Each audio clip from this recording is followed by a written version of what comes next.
हैं वो बहुत जल्द इंशाअल्लाह आपके रूबरू हो जाएंगे। हजरात सामीन, यूं तो ये महफिल नातिया महफिल के नाम से मौसूम की गई है, लेकिन जैसा नाज़िम को हुक्म होता है वो तो ऐसे ही चलता है।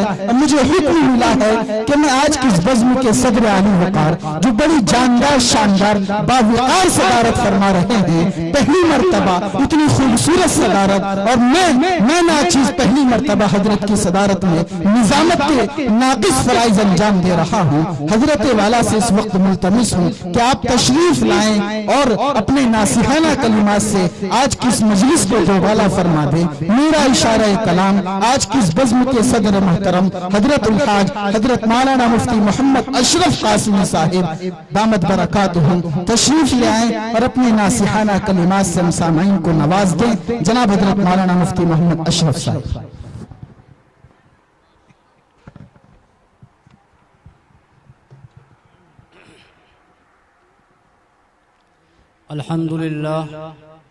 अल्हम्दुलिल्लाह नहमदुहु व नस्तईनुहु व नस्तगफिरुहु व नु'मिनु बिही व नतवक्कलु अलैहि व नऊज़ु बिल्लाहि मिन शुरूरि अनफुसिना व मिन सय्यिआति अअमालिना मन यहदिहिल्लाहु फला मुज़िल्ल लहु व मन युज़लिल्हु फला हादिय लहु व नशहदु अन ला इलाहा इल्लल्लाहु वहदहु ला शरीक लहु व नशहदु अन्न सय्यदना व सनदना व मौलाना मुहम्मदन अब्दुहु व रसूलुहु व सल्लल्लाहु तआला अलैहि व अला आलिहि व अस्हाबिहि व सल्लम तस्लीमन कसीरन कसीरा। अम्मा बाद फ़अऊज़ु बिल्लाहि मिनश शैतानिर रजीम। बिस्मिल्लाहिर रहमानिर रहीम। क़ुल हल यस्तविल्लज़ीना यअलमून वल्लज़ीना ला यअलमून।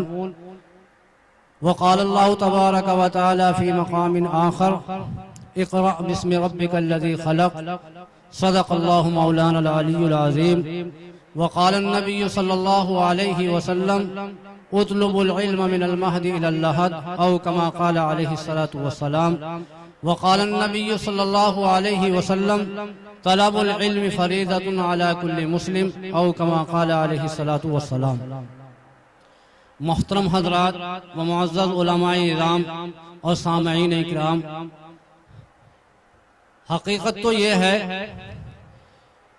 कि जिस शख्सियत का नाम आपने सदारत के लिए इश्तिहार में देखा है वो शख्सियत तशरीफ ला चुकी है और उनकी अदम मौजूदगी में हाफिज मुनकशिफ आलम ने नाज़िम जलसा से मेरा नाम पेश करा दिया। लेकिन इस वक्त जो सदारत मैं अपनी तरफ से सदारत के लिए जो नाम पेश कर रहा हूँ, हज़रतुल हाज वालिद मुहतरम हाफिज मोहम्मद हनीफ साहब दामत बरकातुहुम, जो खलीफा और मजाज हैं हजरत सैयद अहमद शाह साहब रहमतुल्लाह अलैह के, वो इस इजलास की सदारत फरमा रहे हैं। और हकीकत भी ये है कि सदर का मकाम जो होता है वो आखिर में होता है कि कुछ नसीहत करे, तो बहरहाल दरमियान में मेरा नंबर आ गया तो इससे पता भी ये चलता है कि मैं सदर नहीं हूँ, तो और मकाम भी उन्हीं का है। ये तो मैं अभी अदना सा तालिब इल्म, मुझे हाफिज मुनकशिफ आलम जो मेरे भांजे भी लगते हैं, उन्होंने मुझे चंद बातें कहने का हुक्म दिया या फरमाइश की कि आपको तालीम से मुताल्लिक चंद बातें अर्ज कर ली, वरना मैं मुकर्रिर नहीं हूँ, मुझसे बड़े मुकर्रिर शोहर तो उसका सिर्फ और सिर्फ वो रास्ता है तालीम। लेकिन तालीम, दीनी तालीम के साथ साथ दुनियावी तालीम को मुकद्दम रखना होगा। पहले हम अपने दीन को पहचाने, इस्लाम को पहचाने कि इस्लाम क्या है, दीन क्या है। उसके बाद आप डॉक्टर बनाइए अपने बच्चे को, इंजीनियर बनाइए, प्रोफेसर बनाइए, वकील बनाइए, सब कुछ बनाइए, लेकिन सबसे पहले अपने बच्चे को दीनदार बनाइए।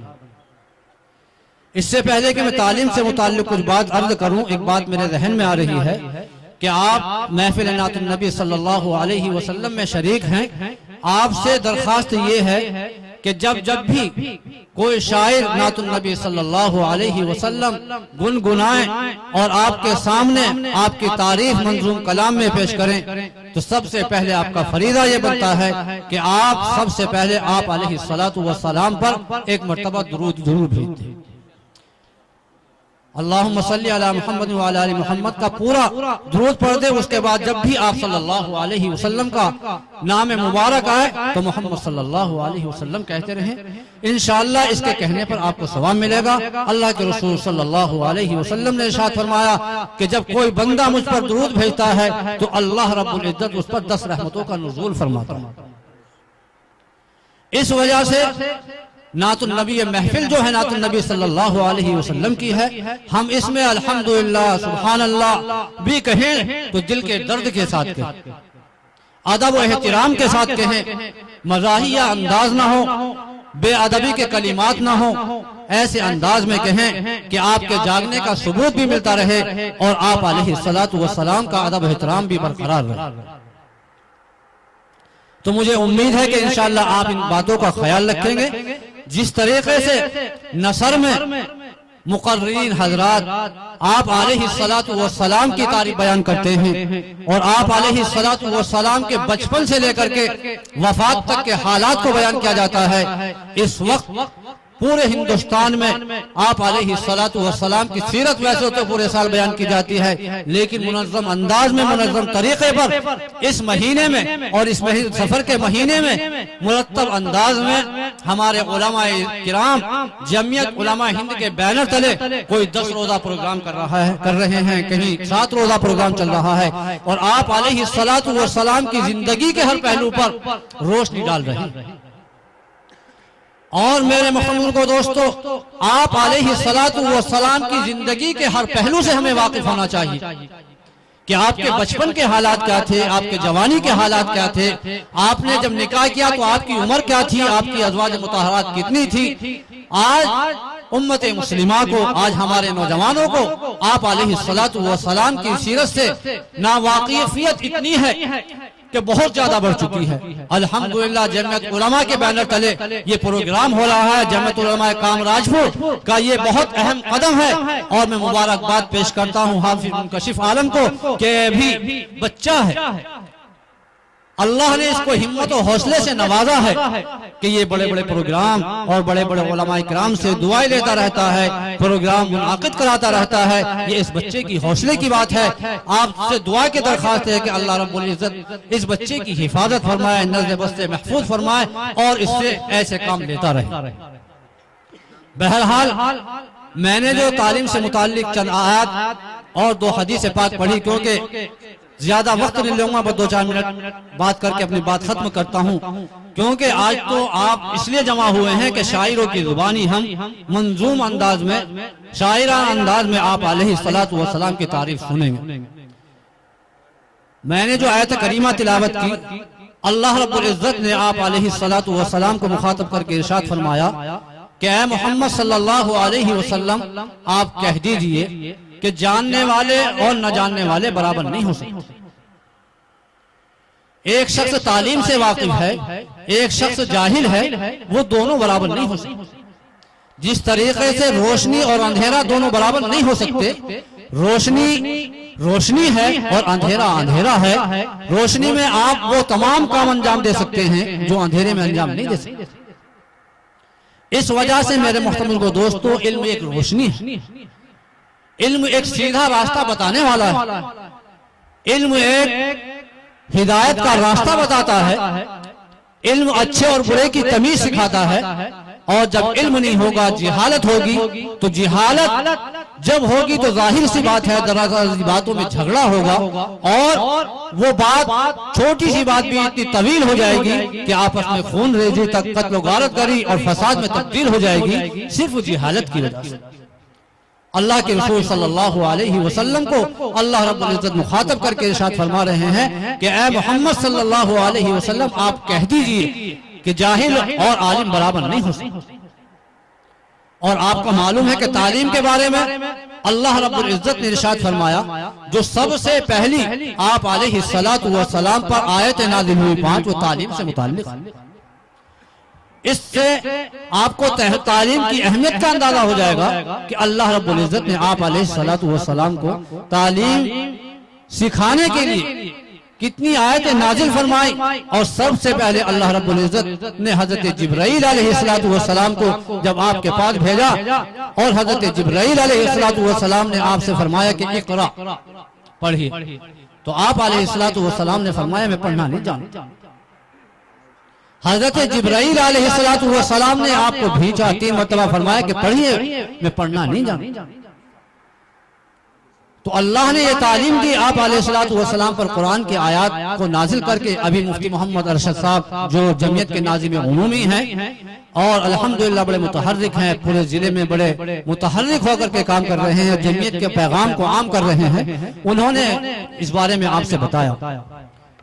इसी तरीके से मैंने एक हदीस पाक पढ़ी कि उतलुबुल इल्म मिनल महदी इलल लहद, इल्म हासिल करो माँ की गोद से लेकर के कब्र के जाने तक। एक हदीस पाक पढ़ी, अल्लाह के रसूल सल्लल्लाहु अलैहि वसल्लम ने इरशाद फरमाया कि तलबुल इल्म फरीदतुन अला कुल्ली मुस्लिम, कि इल्म का सीखना हर मुसलमान मर्द और औरत पर फर्ज है। एक हदीस में तो अल्लाह के रसूल सल्लल्लाहु अलैहि वसल्लम ने फरमाया उतलुबुल इल्म बिस्सीना, कि इल्म हासिल करो अगरचे तुम्हें चीन जाना पड़े। इससे दुनियावी इल्म की अहमियत का अंदाजा होता है कि अल्लाह के रसूल सल्लल्लाहु अलैहि वसल्लम ने जहां दीन की तालीम को सीखने को लाजिम और फर्ज करार दिया है, वहीं पर दुनियावी तालीम को सीखना भी अल्लाह के रसूल सल्लल्लाहु अलैहि वसल्लम ने बयान फरमाया कि दुनियावी तालीम भी हासिल करो। आज हमें वाकईतन ऐसे स्कूल और ऐसे मकतबों की जरूरत है कि जहां पर दीनी तालीम के साथ साथ असरी और दुनियावी तालीम का भी बेहतरीन नज़्म है। जैसा कि मैंने आपको बताया कि हाफिज मोहम्मद मुनकशिफ साहब ने अभी 2-3 साल पहले मुझसे मशवरा किया और कहा कि मैं एक स्कूल कायम करना चाहता हूँ। बहरहाल हमने मशवरा दिया तो अल्हम्दुलिल्लाह उनका स्कूल दिन ब दिन परवान चढ़ रहा है और कोशिश ये की जा रही है कि तालीम उम्दा से उम्दा हो। तो बहरहाल ये उसकी हौसलामंदी की बात है और दुआ है कि अल्लाह रब्बुल इज्जत उसको और ज्यादा नवाजे। तो बहरहाल जो मैंने चंद बातें की हैं इल्म से मुताल्लिक कि इल्म को हमें अपने सीने से लगाना चाहिए और हमें अपने नौनहालों को ऐसे मदारिस के अंदर, ऐसे मकातिब के अंदर, ऐसे स्कूलों के अंदर दाखिला कराना चाहिए जहां हमारा बच्चा अकीदे के एतबार से महफूज रहे। आज मुसलमान अकीदे के एतबार से इतना कमजोर होता चला जा रहा है, इतना कमजोर होता चला जा रहा है कि उसको बयान करते हुए बड़ा अफसोस होता है। पीछे मुझसे एक शख्स वाकया बता रहा था कि किसी ईसाइयों के स्कूल में एक शख्स नमाजी हाजी अपनी बच्ची का दाखिला कराने के लिए जाता है। जब वहां के जिम्मेदार से मिलता है तो वो कहता है कि हमारे यहाँ बच्ची दुपट्टा नहीं ओढ़ेगी, हमारे यहाँ टी शर्ट में आएगी, आधी आस्तीन का कपड़ा पहनेगी, पैंट पहनेगी। तो वो हाजी नमाजी ने फौरन मंजूर कर लिया कि ठीक है, जो शर्तें आपकी मंजूर है। आज हम दीन के एतबार से मेरे मुख्तमिल को दोस्तों कहां चले गए, कहां से कहां पहुंच गए। हमारे इलाके में स्कूल है मनावी, वहां एक कानून बना कि जितनी भी इंटर या हाई स्कूल में पढ़ने वाली बच्चियां हैं वो 3 ये पहन करके आएंगी। एक आदमी ने जो मुफ्ती अब्दुल रहमान साहब के खलीफा हैं उन्होंने एतराज किया तो वहां के कुछ जिम्मेदारों ने उनको गालियां तक दी। इलाके के चंद हजरात वहां पर जाने की जहमत गवारा ना करके जो रोकना चाहते थे, अगर इलाके के जिम्मेदार वहां जाते और कहते कि हमारी बच्ची तालीम हासिल करें या ना करें लेकिन बेपर्दा नहीं रहेंगे, तो मेरे मुख्तमिल को दोस्तों वो मजबूर होते और जो लिबास पहन करके आती थी उसी लिबास में हो जाती। लेकिन जब एक हाजी नमाजी और दीनदार आदमी जो अपने आप को दीनदार कहलाता है वहां जाकर उनकी तमाम शर्तें मंजूर कर लेता है और अल्लाह के रसूल सल्लल्लाहु अलैहि वसल्लम की तालीम को पसे पुष्ट डाल देता है, तो मेरे मुख्तमिल को दोस्तों फिर हम रोना रोए कि आज मुसलमानों के ऊपर हालात हैं, ये रोना बेकार। आज जरूरत है हमें, हम लफ्ज मदरसे का नाम सुन करके अपने बच्चों को मदरसे में नहीं भेजते हैं। अरे आप तारीख उठा करके देखो हिंदुस्तान की, जो मुसलमान सदर जमहूरिया बने हैं, सदर बने हैं, वो कहां से निकले थे? वो इन मदारिसी के पढ़े हुए थे, इन मकतबों के पढ़े हुए थे। आज भी ये मदारिस, ये मकातिब वही काम अंजाम दे रहे हैं मेरे मुख्तमिल को दोस्तों। बस मैंने आपका काफी वक्त लिया, क्योंकि ये तकरीरी महफिल नहीं है। बस आपसे मुअद्दिबाना दरखास्त है कि आप अपने बच्चों को तालीम से आरास्ता कीजिए और तालीम से मुज़य्यन कीजिए। अगर आपने अपने बच्चे को दीनदार न बनाया तो खुदा की कसम कल ये मैदान महशर में आपका गिरेबान पकड़ेंगे तो आपको जवाब देना मुश्किल हो जाएगा। तो दुआ कीजिए अल्लाह रब्बुल इज़्ज़त हमें तालीम की अहमियत हमारे दिलों में बिठा दे और दीनी तालीम को हम मुकद्दम रखें। एक जमाना था कि दीनी तालीम को लोग मुकद्दम रखते थे। आज दीनी तालीम का ये माहौल हो गया कि पहले बच्चा 4 बजे तक स्कूल से पढ़ करके आएगा, वक्त मिला तो हाफिज साहब के पास ट्यूशन के लिए जाएगा। आज तो दीनी तालीम का ये हाल। अल्लाह हमारे हाल पर रहम फरमाए। व आखिरु दावाना अल्हम्दुलिल्लाह।